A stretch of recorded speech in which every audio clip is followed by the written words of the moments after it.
Traveling as a grad student, fun, but expensive.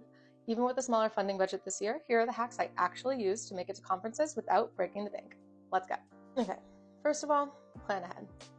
I know it's obvious, but this is how you're going to get the best discounts across the board. Transportation, registration, where you're going to stay. You can use student discount services like Student Universe, Unidays, but there's a ton of hidden discounted student rates at places even like Amtrak. You just have to go looking for them.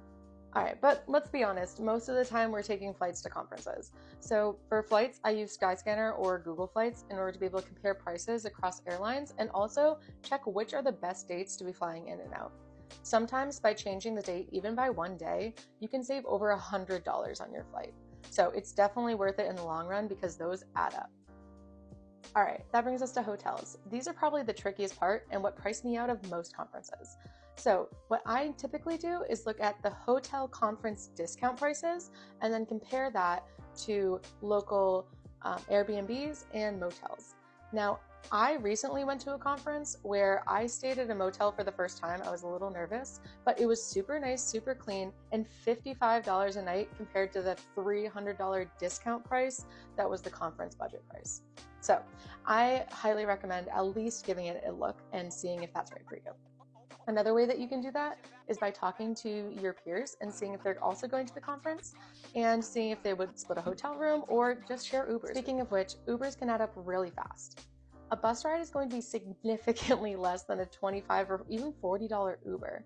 Seeing if there's public transportation available from the airport or around the conference center is going to be super helpful in terms of bringing that budget down.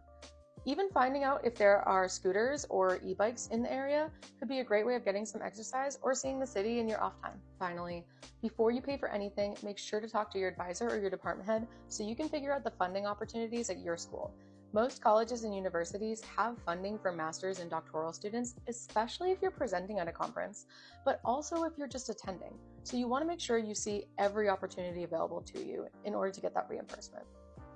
Also, check the fine print of the conference website and see if there's any volunteer opportunities available.